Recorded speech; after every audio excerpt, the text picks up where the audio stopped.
Even before the group stepped into Ridgewood Forest, the place felt wrong in a way none of them could articulate.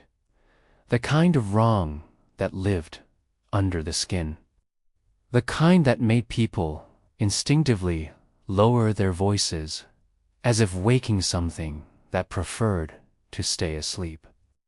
Mark tried to laugh it off, but his voice died halfway through the exhale. Jason felt his stomach twist, like he'd stepped too close to the edge of a cliff.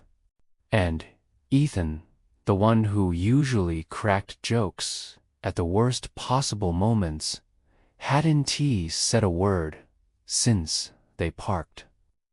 Not because he was scared, because he felt watched. The moon was thin and washed out, barely giving shape to the treetops.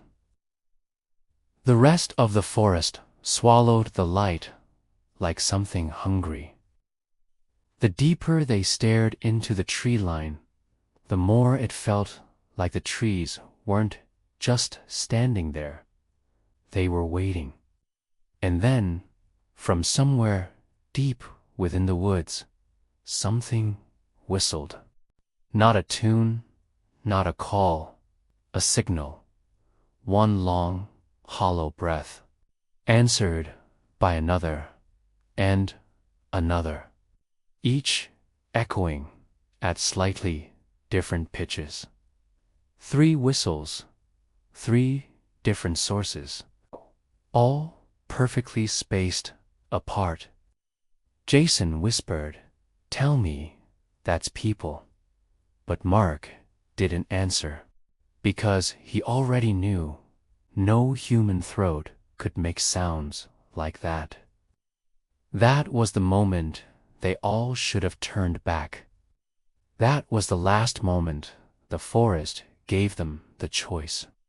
Mark had convinced the other 2 to come out here under the guise of filming a documentary-style midnight exploration. Ridgewood Forest had a local reputation, a place locals didn't camp, didn't hunt, didn't walk alone after sunset. A place older residents refused to talk about directly. They'd joke about something in the woods, but their eyes always shifted somewhere else when doing it. The team assumed it was just the usual small-town superstition.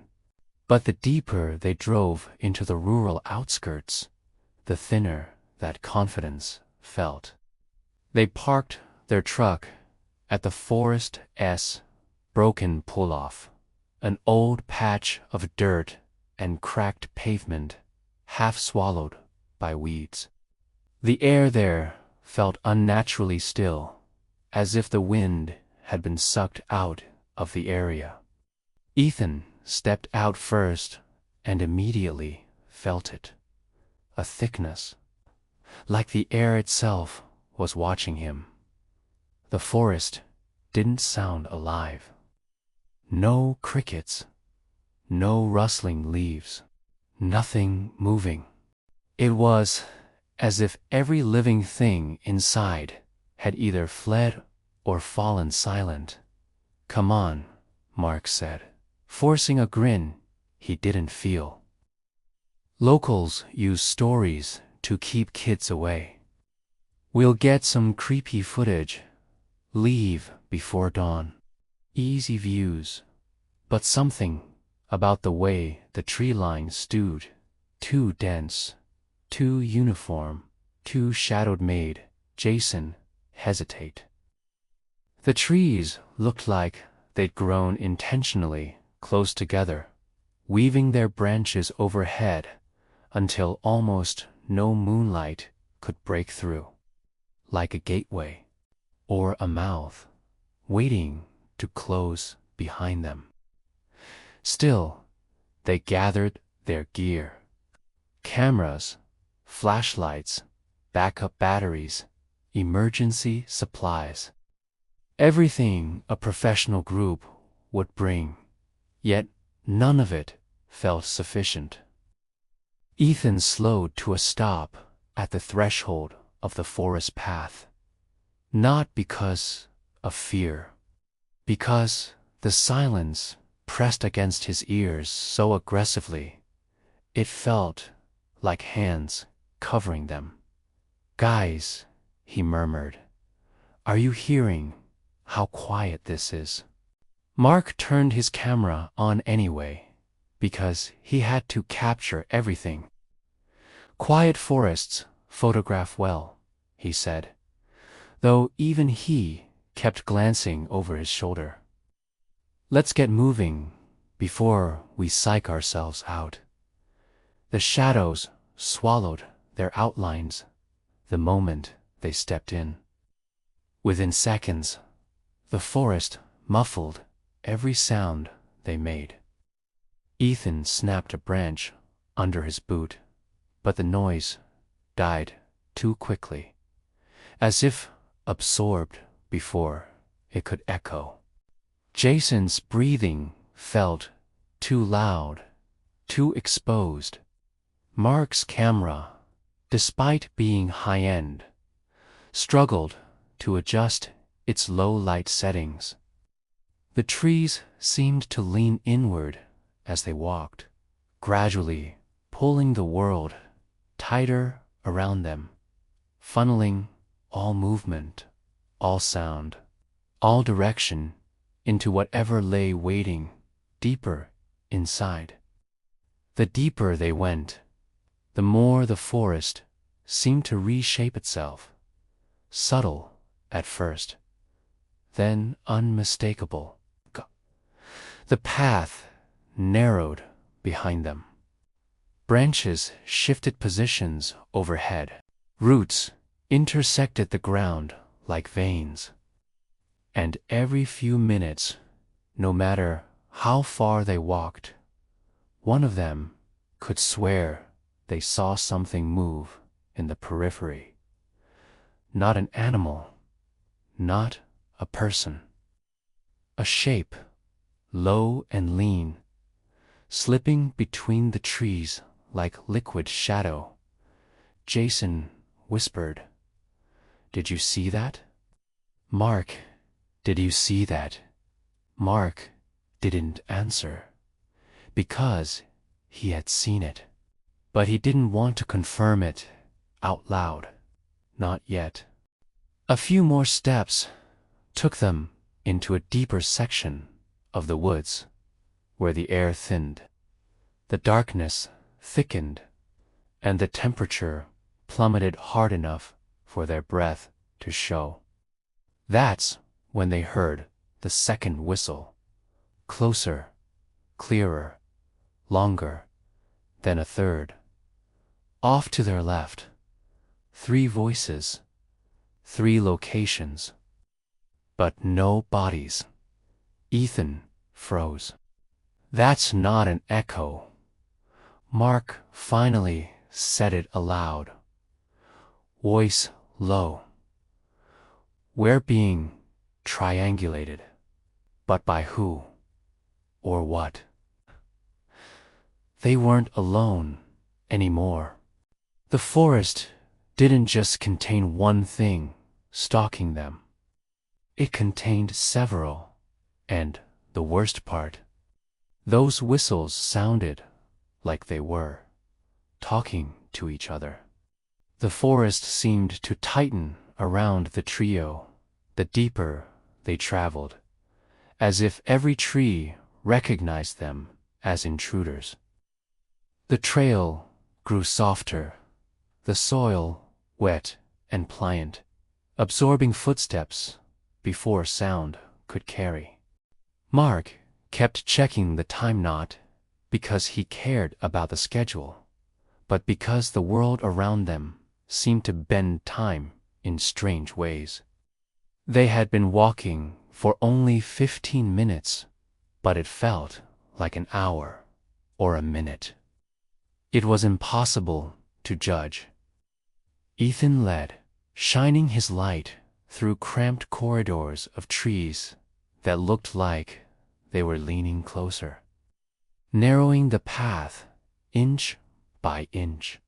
Jason walked behind him, trying to keep his breath steady but failing miserably as the shadows seemed to pulse. "Something's wrong with the air," Jason muttered. "Feels like we're walking into a vacuum." He wasn't exaggerating. Every inhalation felt thin, swallowed too quickly by their lungs.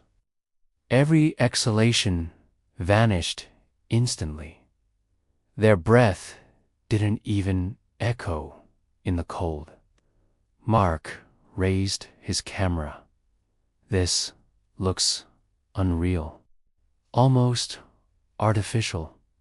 But the way his voice trembled betrayed that he didn't fully believe what he was saying. As they moved deeper, a distant, crack-like, wood-bending, underway echoed through the forest.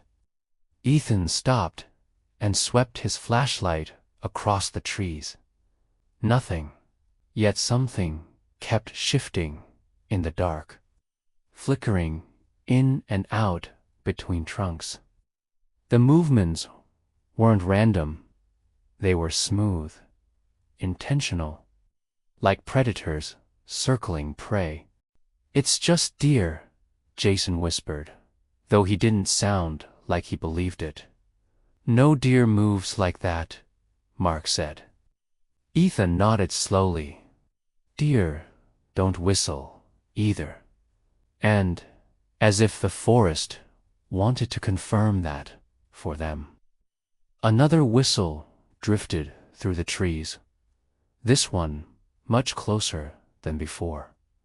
High-pitched, thin, but stretched, as if forced through a throat that didn't quite remember the shape of a whistle.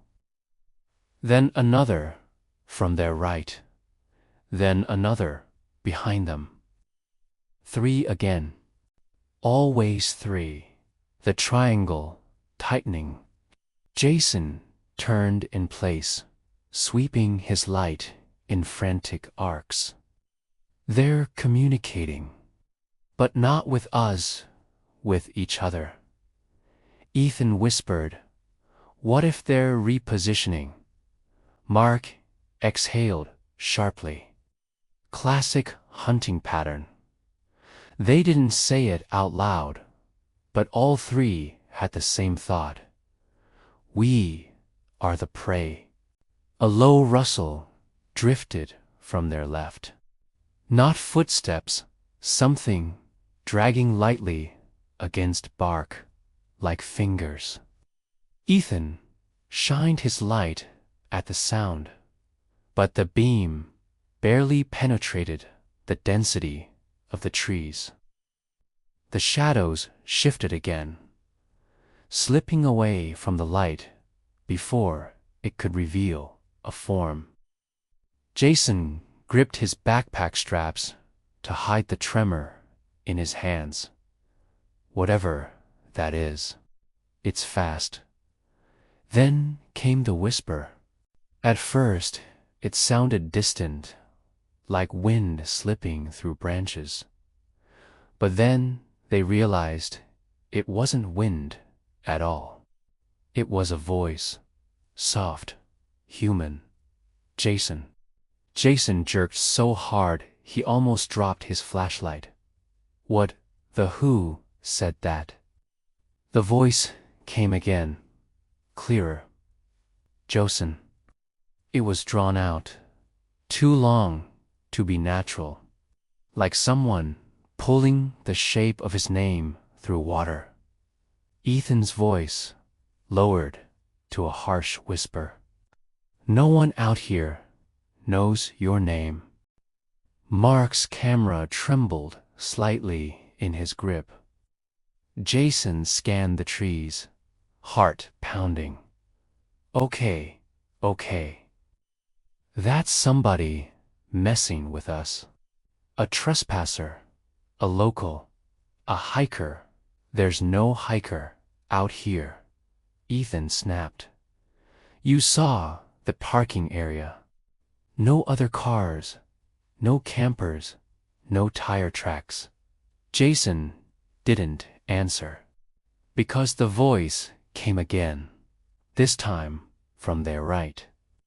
And then, possibly, from their left, at the exact same time. Josen, whispering in stereo. Same voice, same cadence, same tone, duplicated perfectly. Jason nearly stumbled backward. It's mimicking me. Ethan shook his head. No, it's mimicking your name.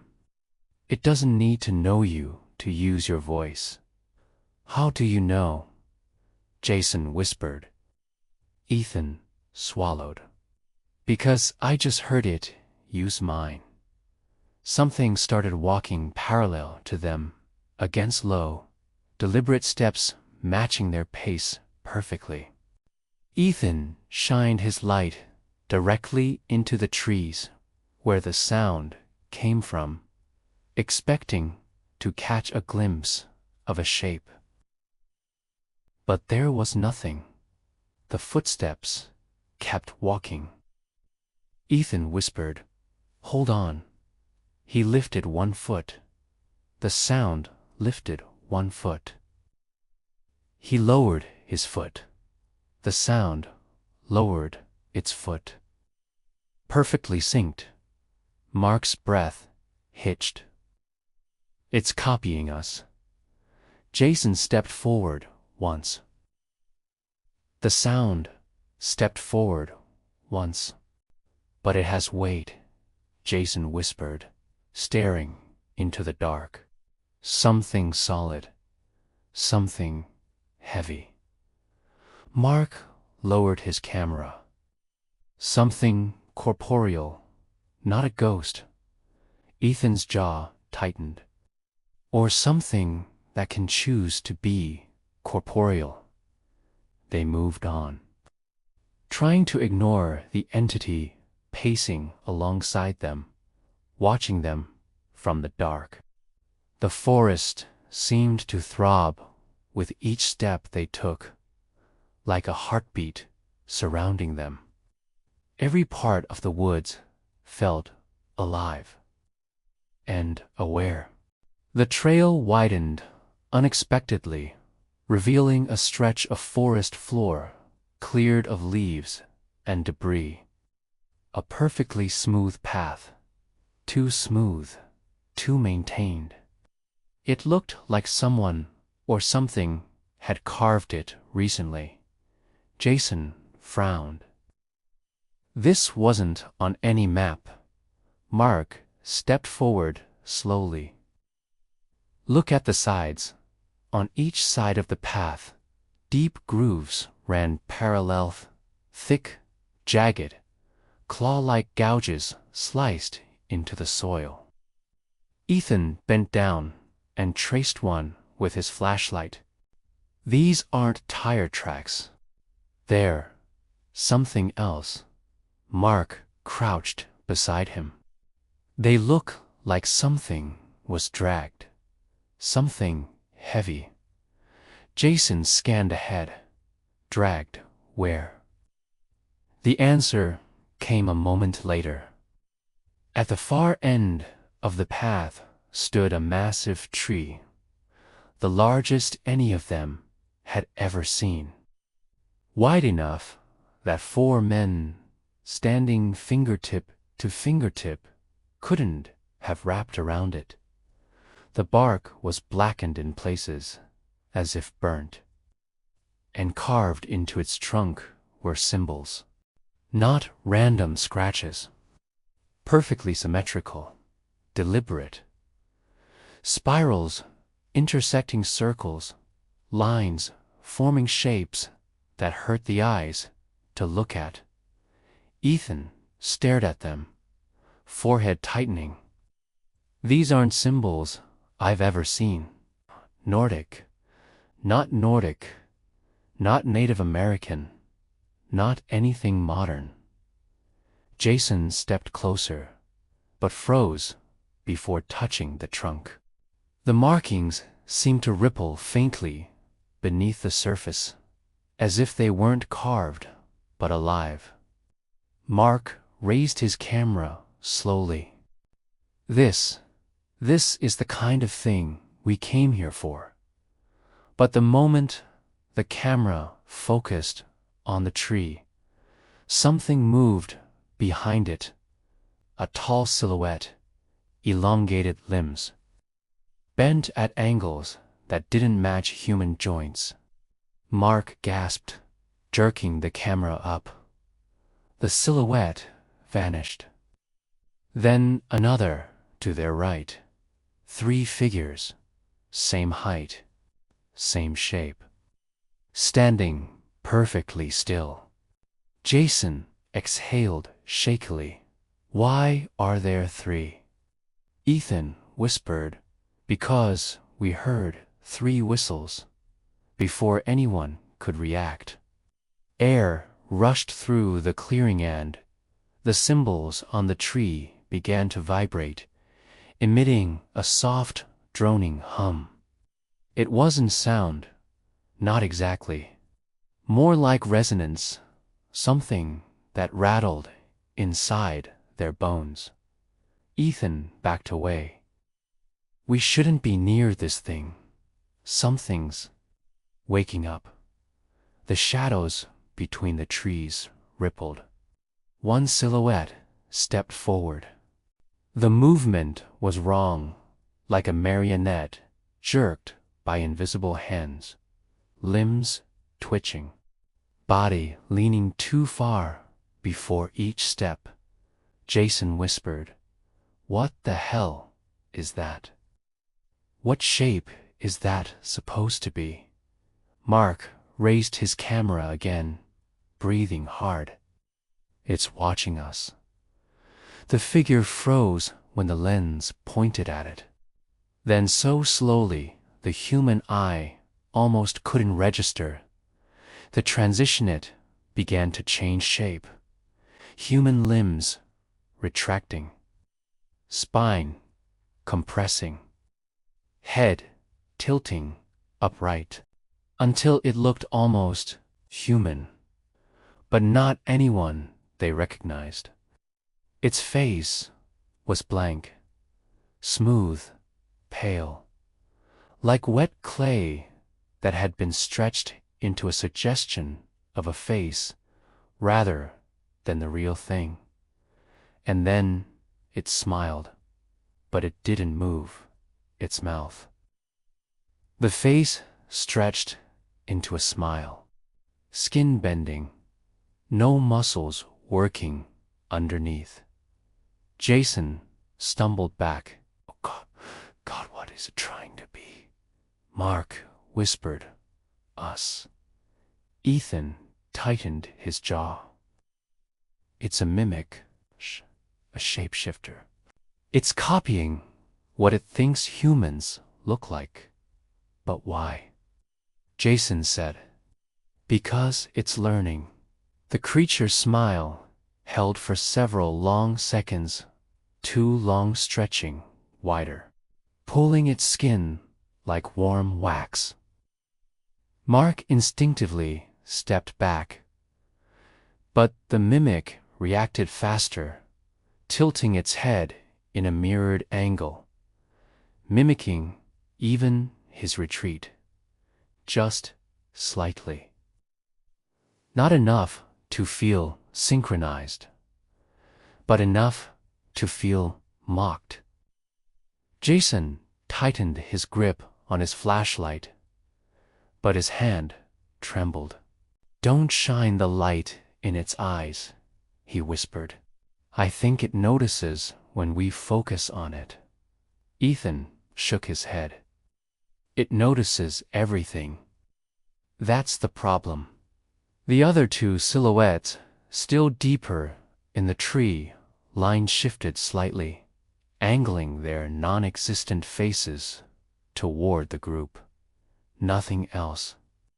No steps, no sound, just repositioning. Watching. 3 entities. 3 whistles. 3 mimics. But the one nearest them, the one that had changed shape, that one felt different, more curious, more intelligent, more reactive. Mark whispered, "We need to keep moving, slowly, back away from the tree." Jason swallowed hard. Back toward what? There, behind us. We don't stay still in a hunted environment, Ethan muttered. You choose movement or you die. So they moved slowly, deliberately stepping back along the path they came from. The mimic stepped forward to match. 1 step, exactly mirrored, exactly timed. Jason's breath hitched. It's learning our body language. No, Ethan said. It's practicing it. The thing in front of them tilted its neck sharply, not a human tilt, but something exaggerated, testing the limits of joints that weren't meant to bend that far. Its head hung sideways for a moment, like a broken puppet trying to understand how humans hold themselves. Ethan watched it carefully. It's experimenting. That was when the creature's mouth, still a stretched imitation of a smile, only slightly. And from that half-open mouth came a sound. Not a word, not a breath, but Mark's voice. Keep moving, whispered back at them. Identical, perfectly identical. Mark's entire body stiffened. Jason shook his head. It doesn't just mimic shape, it mimics sound. Ethan exhaled slowly. It mimics anything it hears. Voices, names, footsteps. Then, from behind them, a twig snapped. The other 2 silhouettes stepped closer, slowly, synchronously, as if coordinated. Mark raised his camera to catch them on film. The moment the lens focused, the figures retreated deeper into the shadows, maintaining only the faintest silhouette, like they knew exactly where the light reached. They're guiding us. Guiding us where? Mark asked. Ethan pointed toward the deeper path. The one they hadn't taken yet. The one leading past the marked tree. The one that none of them had noticed before. Because it hadn't been open before, it was clear now, smooth, inviting, like a passageway carved specifically for them. Jason shook his head violently. No, no, no, we're not walking into that. Mark swallowed hard. They want us there. Exactly, Jason snapped. Which is why we shouldn't go. Ethan stared down the corridor of trees. The path was unnaturally clean. Not a leaf, not a twig, not a single obstruction. As if something moved through it often. Recently, he lowered his voice. The forest is moving. Jason blinked. What? The trees are changing, rearranging, making paths, closing others.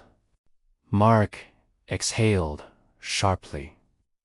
"That's not possible." But then, as if the woods wanted to prove the point, something shifted behind them. The path they came through was gone, completely gone. The trees had closed in behind them, branches woven in tight configurations, like ribs sealing shut. Jason spun around frantically. "No, no, no. We came through here.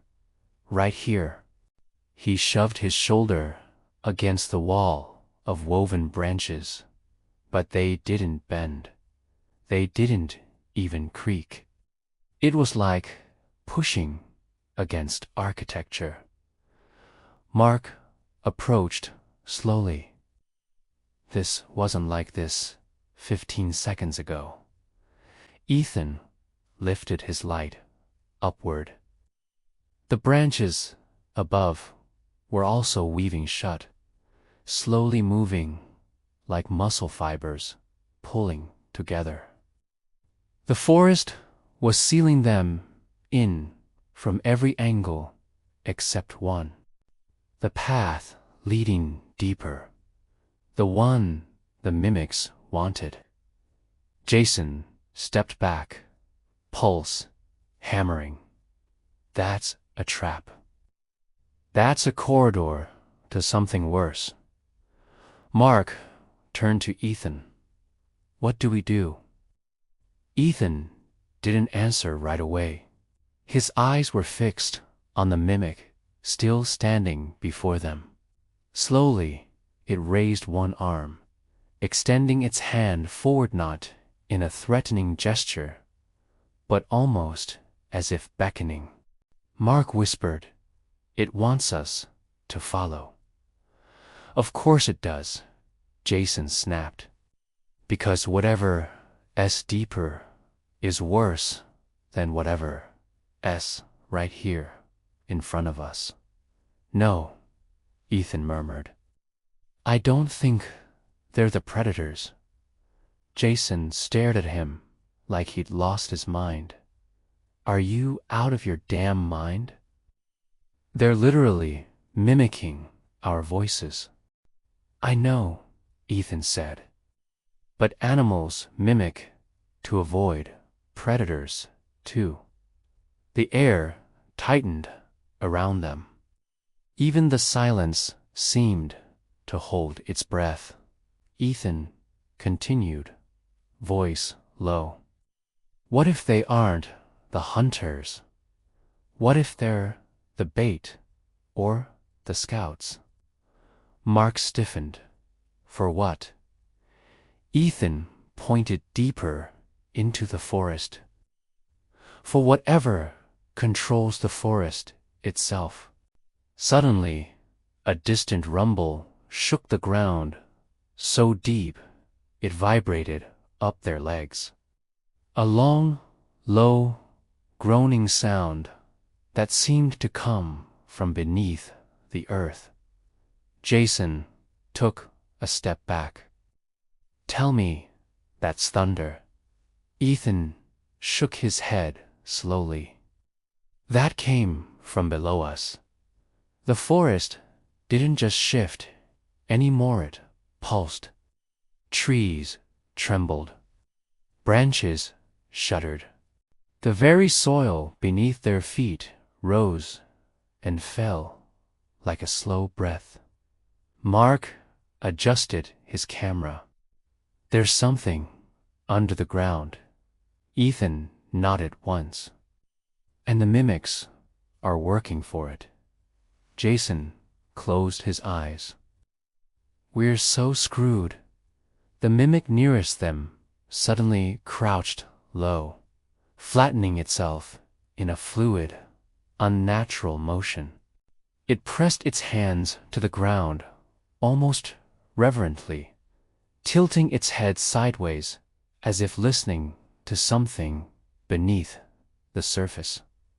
Then it emitted a new sound. Not a whistle. Not a mimicry. A deep, resonant clicking that vibrated the air, almost like a code. The other two mimics answered with the same clicking pattern. Ethan whispered, "Communication. Not random." Jason shook uncontrollably. "What are they saying?" "That they've brought us," Ethan murmured. "That we're here. That we're ready." Jason's breath stuttered. "Ready for what?" The forest answered. A faint glow emerged deeper down the path. At first, it looked like moonlight bouncing off water. But there was no water. Then the glow shifted, became brighter, became rhythmic, pulsing. Mark lowered his camera slowly. "That's not natural glow." Ethan nodded. "Bioluminescence." Jason blinked. "What the hell in a forest glows like that?" Ethan's voice was barely a whisper. "Something ancient." The light grew brighter. All three, simultaneously, as if presenting the path, as if saying, "It's time." Jason backed away frantically. "No, no, no. I'm not walking toward that thing." Ethan didn't argue. "We're not choosing. Look." Jason turned. The wall of trees behind them moved closer, a full foot, branches curling like fingers, growing longer. "If we stay," Ethan said, "we get crushed." Jason stared at the glowing corridor.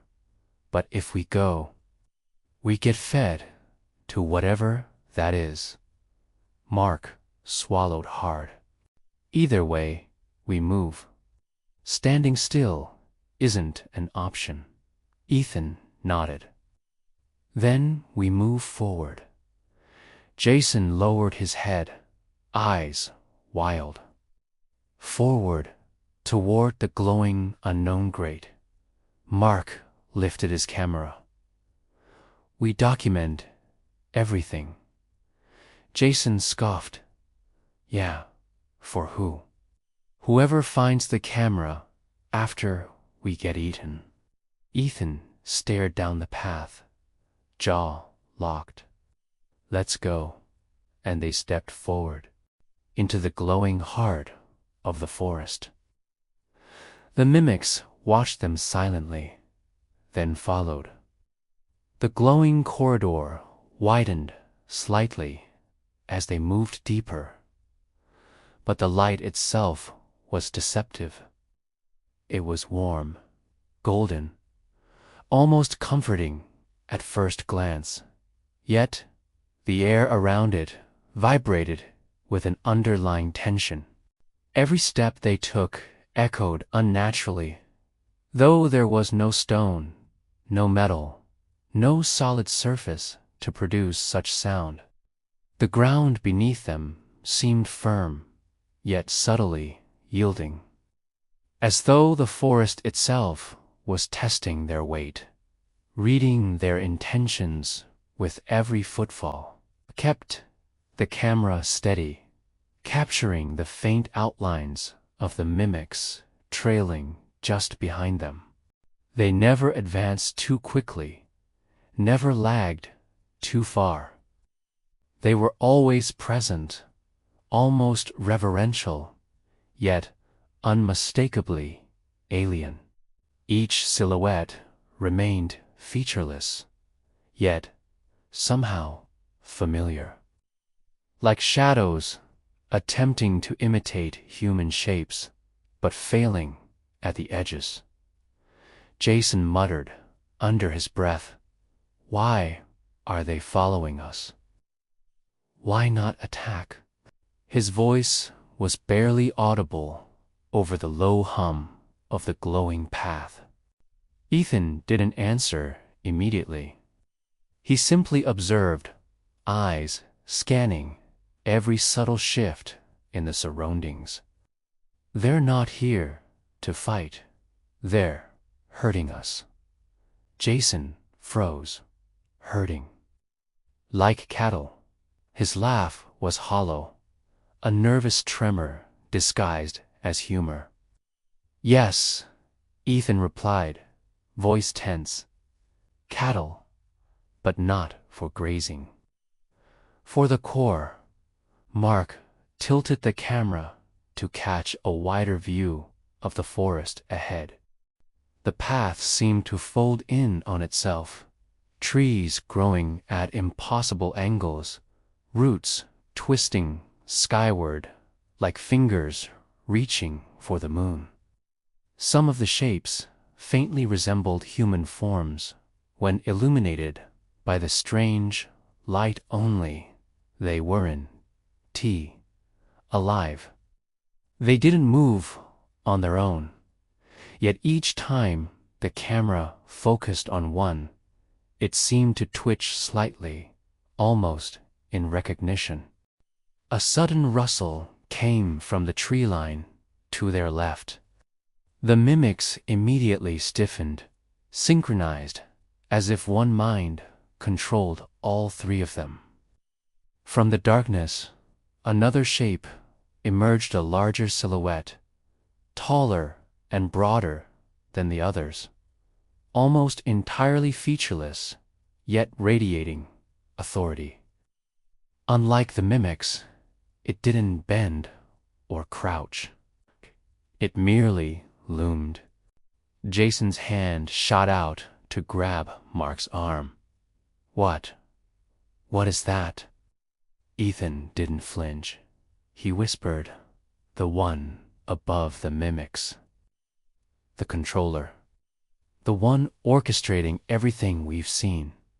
The air thickened, and a faint vibration resonated through the soles of their boots.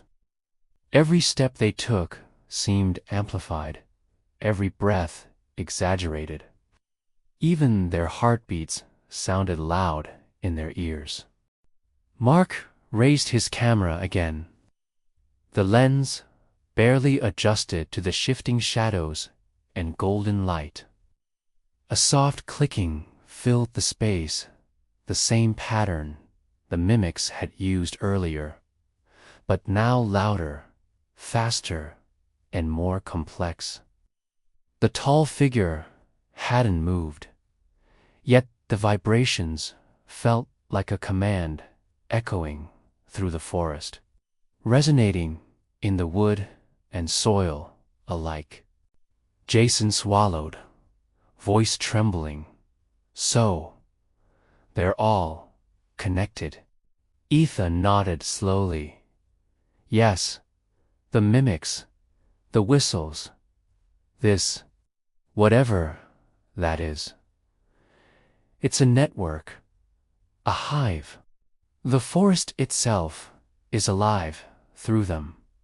As they advanced, the path narrowed slightly, forcing them to walk single file. The tall figure remained in the shadows ahead, its shape barely perceptible. The mimics flanked the group, keeping pace but never making direct contact. It was unnerving. They weren't hostile, at least not yet, but their presence was suffocating. Then the path curved sharply to the left, opening into a clearing. The glow intensified, revealing a massive hollow in the ground. It wasn't a hole in the traditional sense. It was a depression, wide and deep, with walls of twisted roots and blackened soil that seemed to pulse subtly, almost like veins beneath the surface. Mark's voice was barely audible over the hum of the forest. This is the core. Ethan stepped forward cautiously, eyes scanning the edges. Whatever this place is, it's the heart. Everything we've seen. It feeds this. Jason swallowed audibly. Feeds it. How do you?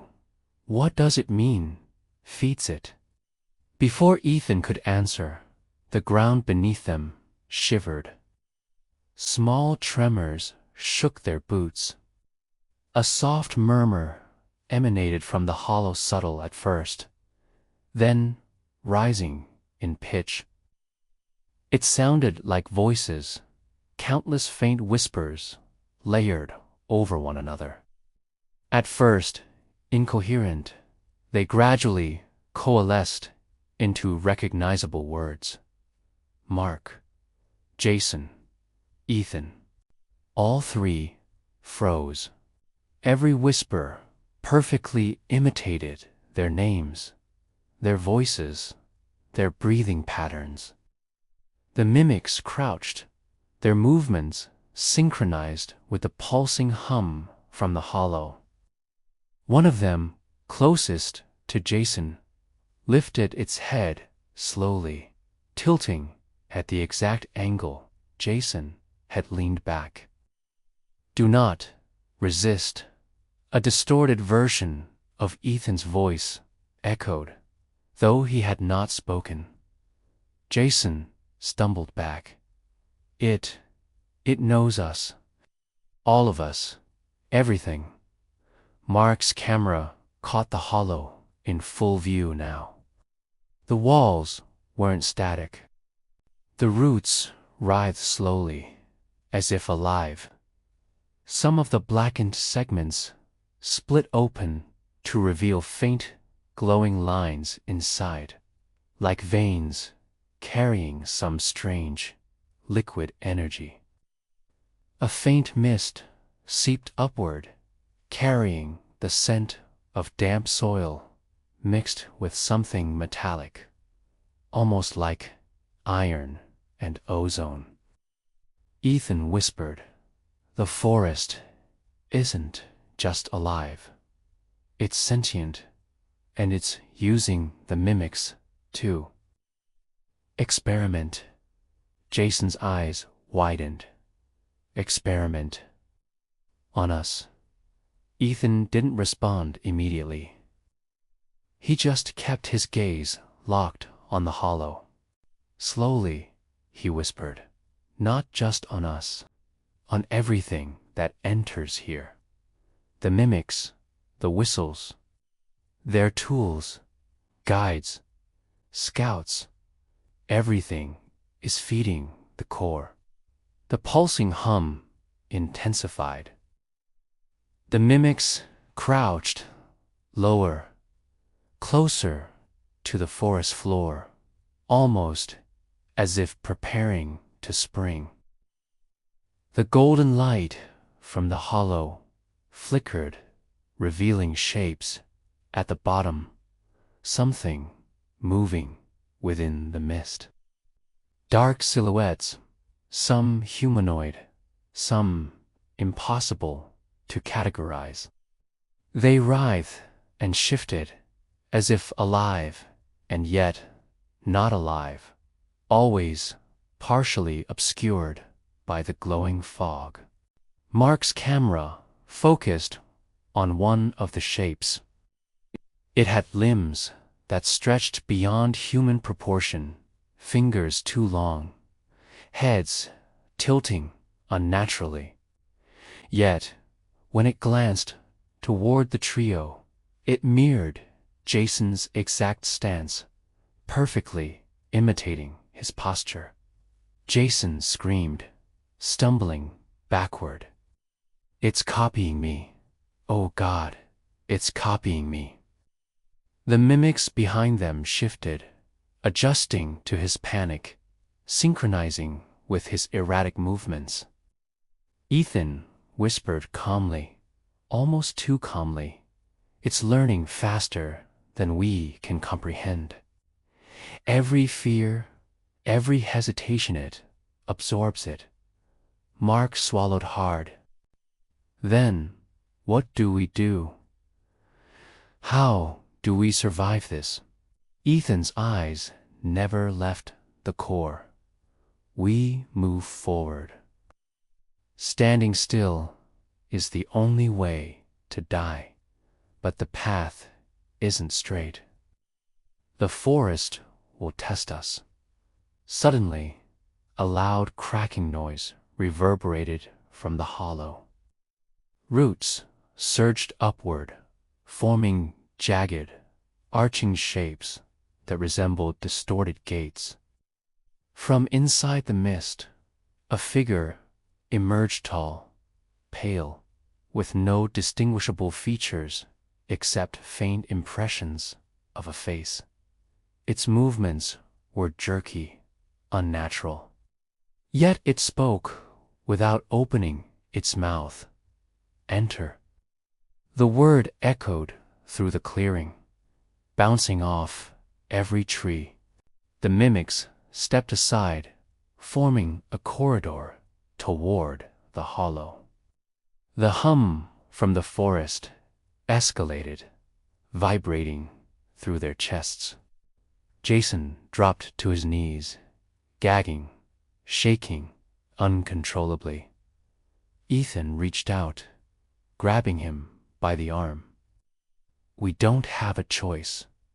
They won't let us retreat. We move or die. Jason tried to resist, but the mimic nearest him mirrored his movements, forcing him to stumble forward.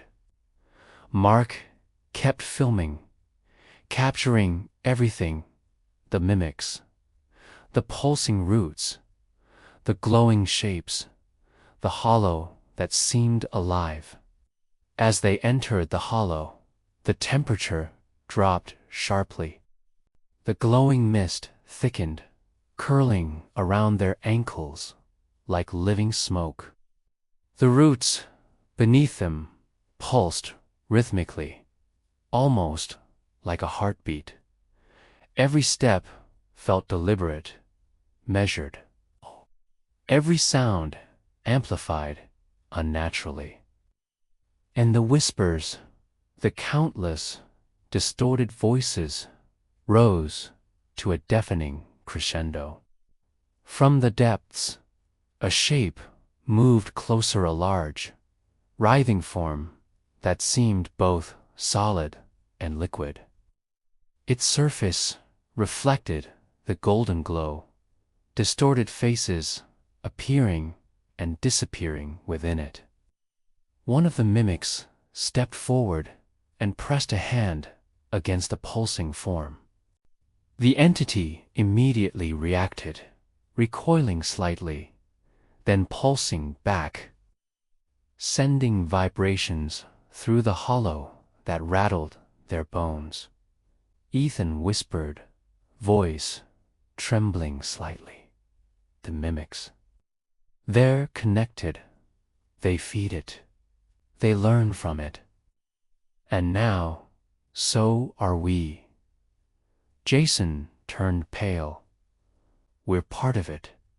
We're part of the experiment. Before Ethan could respond, the large form pulsed violently. The mist thickened, swallowing everything. Shapes within the fog multiplied, writhing, stretching toward them, as if the hollow was alive, extending limbs to assess the newcomers. Mark's camera captured every detail, even as the entities began to converge toward them, moving impossibly fast, slipping between shadows and mist.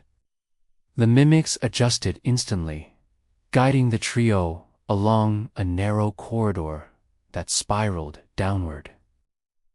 Jason stumbled, nearly falling. I can't do this. This is insane. Ethan grabbed his arm, holding him steady. Insane isn't a choice anymore. Survival is. The hollow descended deeper, narrowing into a tunnel formed entirely of roots and glowing veins. The whispers became words, commands, warnings, and distorted versions of their own voices. The pulse beneath them grew stronger, synchronized with their heartbeats, as if measuring every beat, every fear. At the end of the tunnel, the glow intensified to almost blinding brilliance. Shadows danced along the walls, forming shapes that imitated the trio's every movement, mocking them, studying them. Jason whispered, shaking violently, "It's everywhere. It's in the walls, in the air." Mark whispered into the camera, voice breaking, "We have to keep going. We have to see what's controlling this." Ethan didn't speak. He simply led them forward, the mimics flanking, the pulse rising, the whispers surrounding them from every angle, echoing every fear they carried. The tunnel of roots seemed endless. Every step forward pressed their nerves tighter, like a vice around their spines. The glowing veins along the walls pulsed, faster now, synchronized, not with their fear. Jason stumbled again, his foot sinking slightly into the soft ground. It was no longer soil, it was warm, almost like flesh. He recoiled, gagging. Ethan grabbed his arm, pulling him upright. "It's testing you," he whispered. "Every reaction is measured. Every hesitation recorded." Mark's camera trembled in his grip. The image through the lens flickered, revealing shapes in the corners' faces. Almost human, but impossibly wrong, twisted into silent screams, appearing and disappearing in milliseconds. Shadows writhed along the walls, imitating their movements, mimicking their expressions. Every flinch, every gasp was mirrored back at them. Jason froze. "It's learning faster than we are." "It's us." The first mimic crouched low, pressing its hands against the pulsing walls. A low, resonant clicking started, vibrating through the tunnel. The other two mimics answered with identical clicks. The hum from the veins intensified, merging with the clicking, forming a chaotic yet purposeful rhythm. The walls of the tunnel began to bend subtly, guiding them down deeper, narrowing the corridor until they were forced into single file. At the bottom, the tunnel opened into a vast chamber. The glowing light became almost blinding. Mist swirled in patterns, revealing countless shapes suspended mid-air. Some looked like twisted humans. Others were formless, like shadows given partial substance. All of them appeared to watch, waiting. The tall figure appeared first, slowly stepping into the light. Its shape now seemed more defined. Long limbs, elongated neck, a blank face that shifted continuously, mimicking the features of everyone present. It didn't speak, but exuded authority, a silent power that pressed down on the intruders' minds. Jason whispered, voice shaking, This is it. This is what they've been leading us to." Ethan nodded silently, eyes fixed on the figure. "And it knows everything about us. Every fear, every hesitation, every thought we haven't even spoken." The mimics stepped forward, kneeling slightly as if offering the humans to the entity. Then the tall figure extended one arm toward the trio. A pulse of golden light shot out from its hand, illuminating the chamber. Within that light, the twisted shapes floating in the mist became more defined. Faces they recognized, distorted versions of themselves, screaming silently, trapped in the pulsing fog. Mark's camera captured it all. It's feeding on them. Or using them. I don't know which.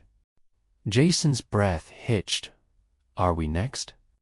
Ethan didn't answer immediately. Slowly, he whispered, possibly. But the mimics, they're our only chance. They can guide us through this. A whisper echoed from the shadows. Dozens of voices layered together, all distorted, all human. Join or become. Jason trembled, stepping back. I can't do this. Mark grabbed his arm. We move. That's the only way. The trio stepped forward as the mimics led them along a narrow path winding through the chamber. The golden pulse grew stronger with every step, almost suffocating.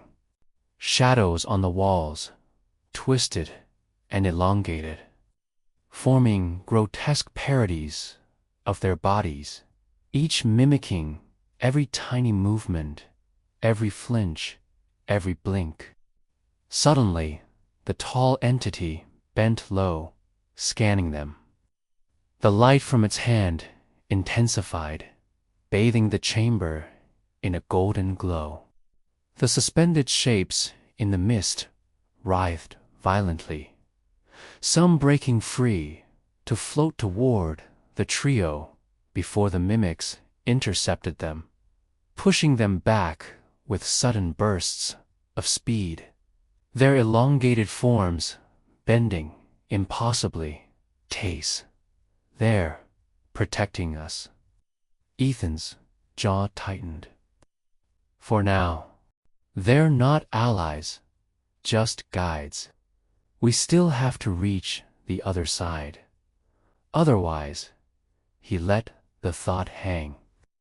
The final stretch of the chamber was a narrow corridor of writhing roots, glowing veins threading like blood through the walls.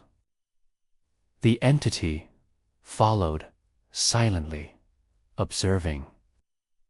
The mimics flanked them, bending and twisting in unnatural ways to shield the humans from the shapes that lunged from the mist. Every step forward was a test. Every hesitation sent more shapes toward them, testing their reactions, probing their fear. Finally, they reached the end of the corridor. A wall of pulsating roots rose before them.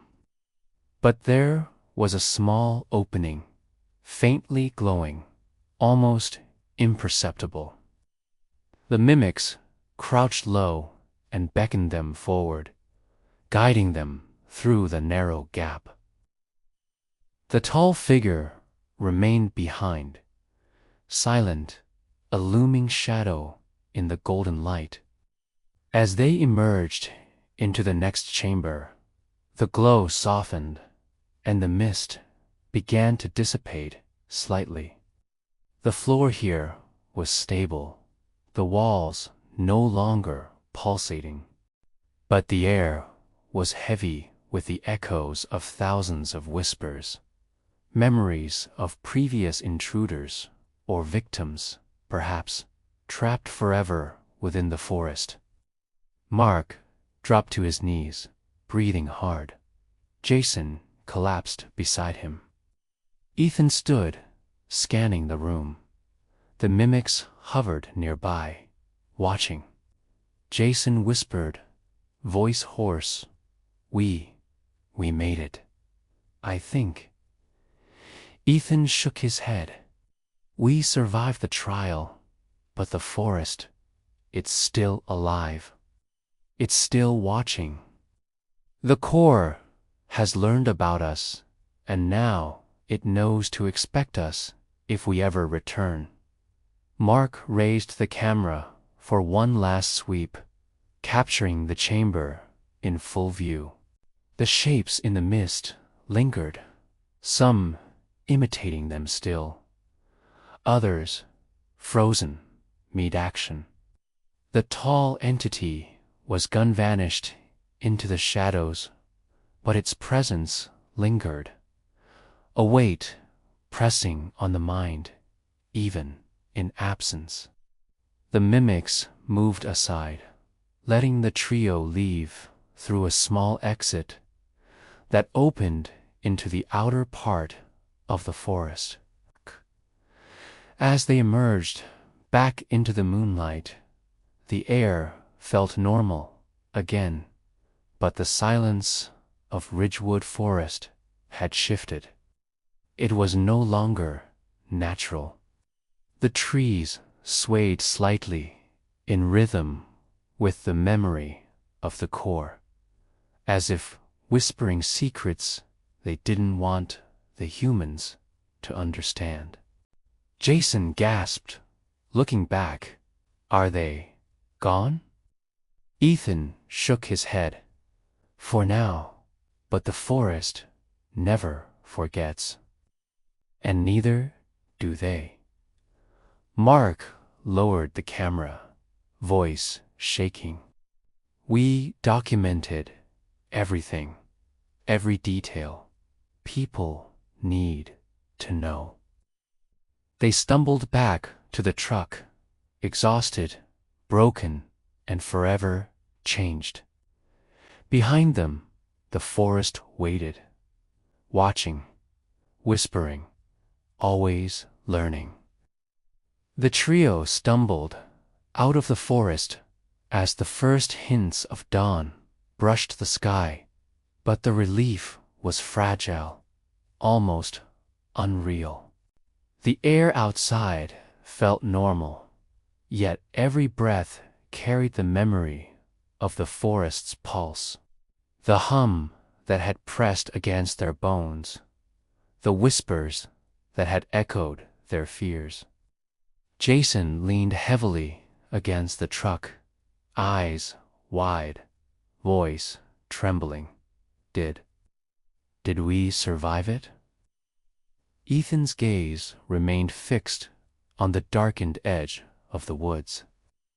We left the forest physically, he said slowly, but the forest, it's still inside us. Every thought, every fear we had, it remembers. Mark lowered the camera, hands shaking. We have proof. Every angle, every moment. People will see what we saw. But will they believe it?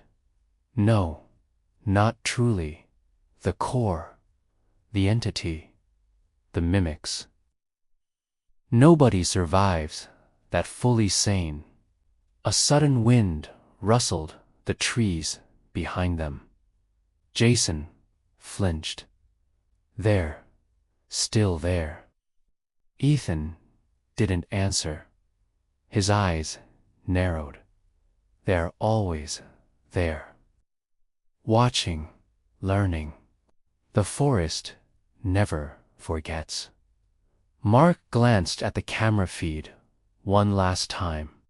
The golden glow, the pulsing roots, the featureless faces in the mist.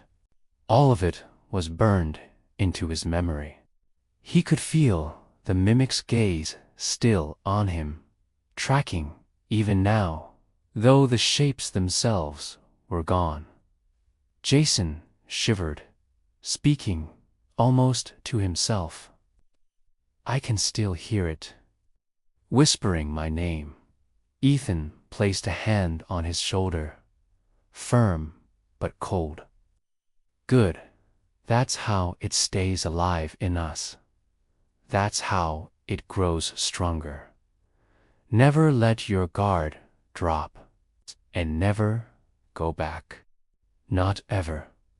The three men sat in silence for a while, the forest looming just beyond the tree line, silent for now, but palpably aware.